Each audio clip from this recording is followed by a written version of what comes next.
giving motivational speeches to youth groups.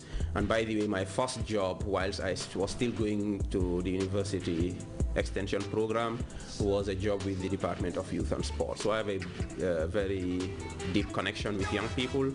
So I see myself as a servant of my country and society.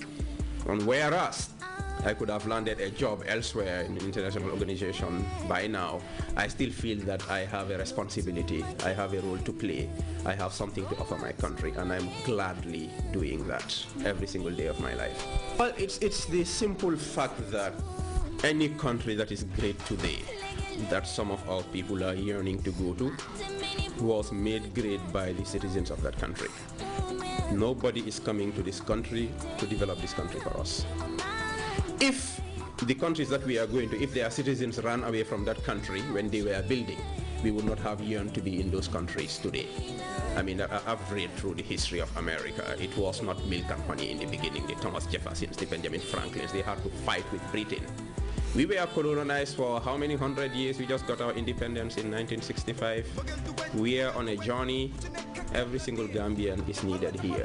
I'm not saying Gambians should go abroad. People have their different priorities. But I think that for this country to develop, there is no better important resource than the human resource. So we have to stay here and build this country, not just for ourselves, but for our children and our children's children. And much as the president has the zeal and the determination, he needs support from every single Gambian. I make sure I make myself available and play my part and contribute towards his great vision of making this country one of the leading countries in the world. Well, Mr. Sabali, may I ask this question? So many Gambians, their education, their health, I can say their everything, their every need is paid by His Excellency.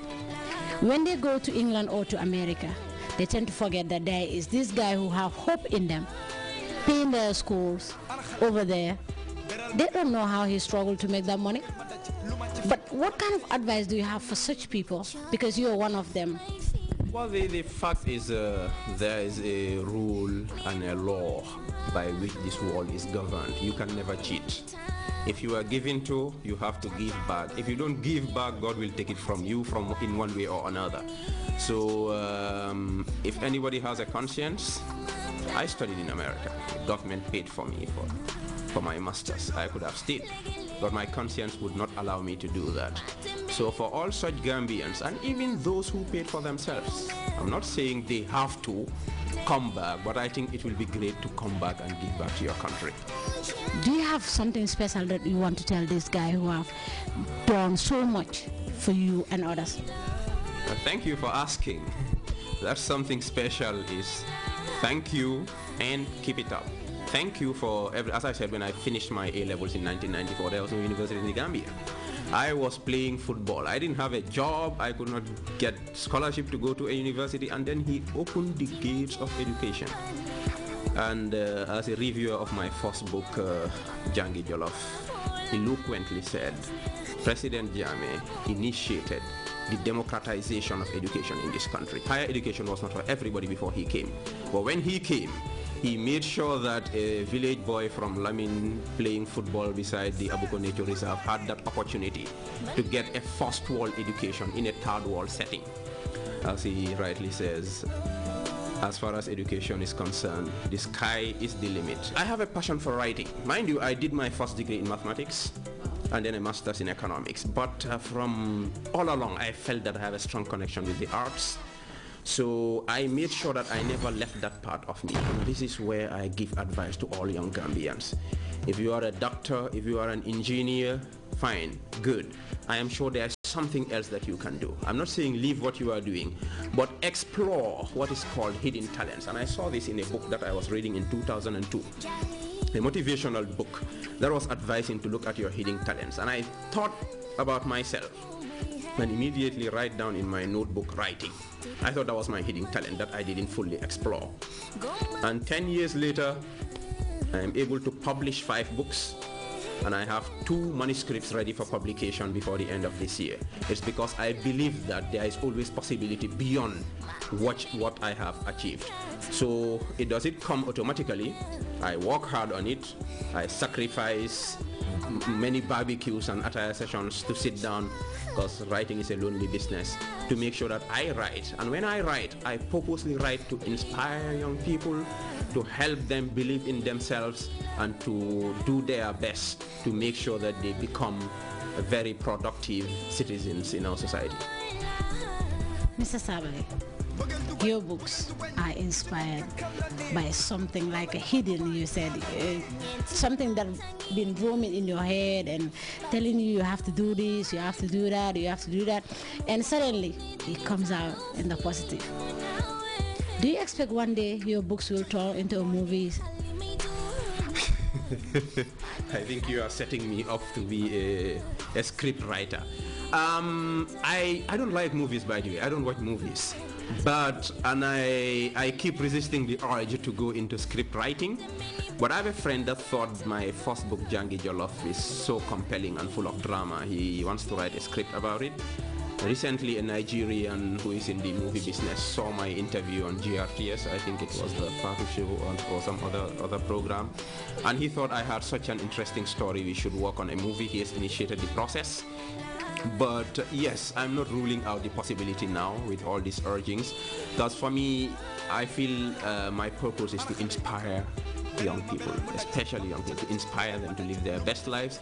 If movies are going to advance that cause, I will gladly throw my heart into the ring.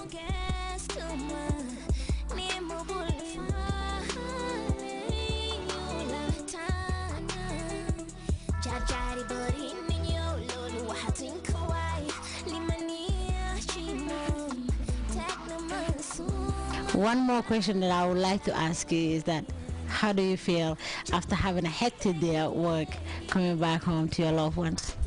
It's always relieving. I live here with my wife, Jena Batida Sar, who is also a banker, works with First International Bank. And I have 3 sons, Mohammed, standing right there. I have Mohammed, who is going to Marina International. He's in Form 1. And Omar is ABC Learning Center. He's not close yet. He stays for studies. Latir is 2 years old. He's going to Rosastu Daycare. That's a daycare center here in Pipeline. And I've also adopted my elder sister's son. That's Ramu Sabali's son, and his name is Mamadou Diallo. He's also with me. My unique advice would be for young people, each of them, to realize that they are unique. Each one person is a unique identity, as proven by our fingerprints. There is only one you, and there will always be only one you. So realize your own innate skills and talents that Allah has endowed you with. Believe in yourself, have faith, work hard with clearly set goals, and you will, inshallah, be successful. And more to that, also to believe that you do not have to go out to be successful. I'm not saying everybody should not go out, but I'm saying you can be successful here in the Gambia. We have opportunities created in this country by the dynamic and visionary leadership of His Excellency the President, Sheikh Professor Dr. Alhaji Yaya Ejeje Jammeh. I studied here. I am making it here.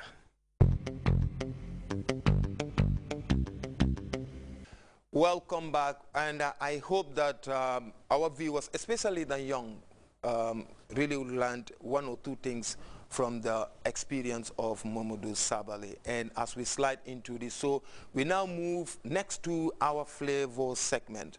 Now, when we talk about our stand-up comedy, well, it is not very well known around, but stand-up comedy is something really beautiful because it really puts a smile on your face.